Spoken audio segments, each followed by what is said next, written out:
আসসালামু আলাইকুম, back to my channel Rupsina kitchen. আপনাদের সবাইকে স্বাগতম।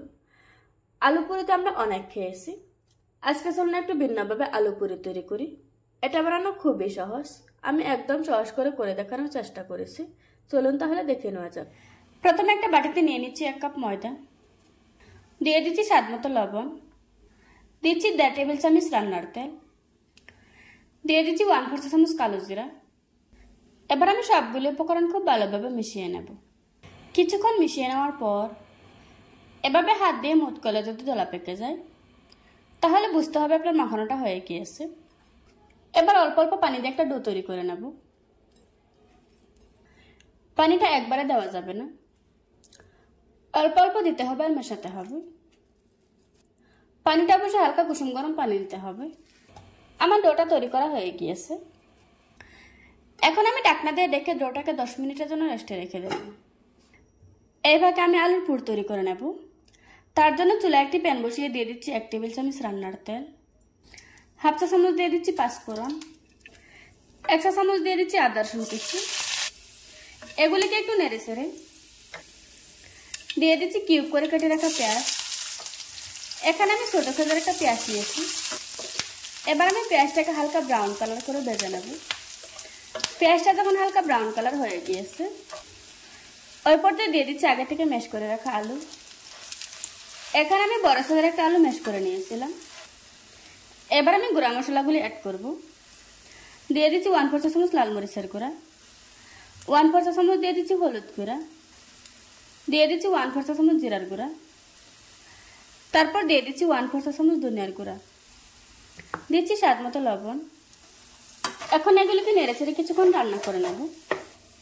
এখানে কোনো রকমের পানি ব্যবহার করা যাবে না। কিছুক্ষণ পর আমাদের রান্নাটা শেষের দিকে। এবার দিয়ে দিচ্ছি 2টো কাঁচামরিচ কুচি। এখানে জালটা আপনারা আপনাদের পছন্দ অনুযায়ী দিয়ে নেবেন। দিয়ে দিচ্ছি কিছু ধনেপাতা কুচি। এই রান্নাটা হতে এত বেশি সময় লাগে না।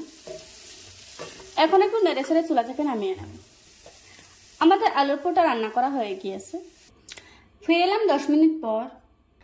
এখন আমি ছোট ছোট লেচি কেটে নেব। লেচি কেটে নেওয়া হয়ে গিয়েছে। প্রথমে এখান থেকে একটা লেচি নিয়ে নিচ্ছি, তারপর সামান্য একটু ময়দা ছড়িয়ে দিচ্ছি। এবার আমি ছোট সাইজের একটা রুটি বেলে নেব। আমার রুটিটা বেলে নেওয়া হয়ে গিয়েছে। এখন আমি ছুরির সাহায্যে রুটিটাকে কেটে নেব।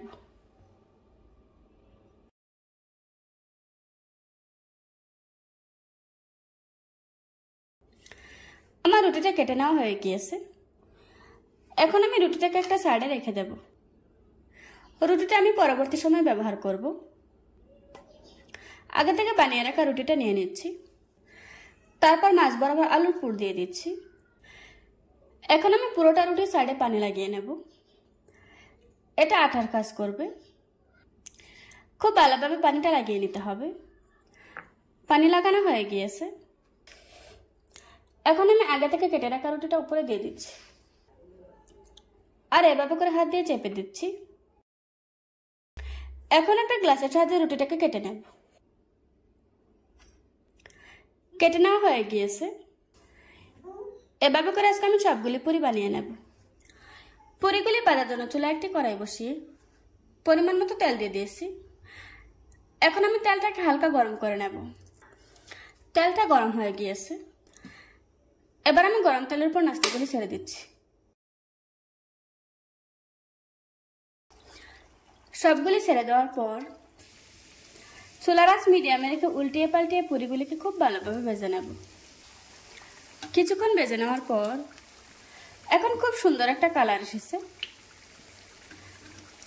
আমার পুরিগুলি ভেজে নেওয়া হয়ে গিয়েছে। এখন আমি তেল জড়িয়ে একটা প্লেটে তুলে নেব। দেখুন বন্ধুরা, আমার পুরিগুলি বানানো হয়ে গিয়েছে। একটা ভেঙে আপনাদের সাথে শেয়ার করছি। আশা করছি আজকের এই সহজ রেসিপিটা আপনাদের কাছে ভালো লাগবে। ভালো লাগলে আমার চ্যানেলটা সাবস্ক্রাইব করে পাশে থাকা বেল বাটনটি অন করে রাখবেন। আবারও কথা হচ্ছে নতুন কোনো ভিডিওতে। ততক্ষণ সুস্থ থাকুন, ভালো থাকবেন। আল্লাহ হাফেজ।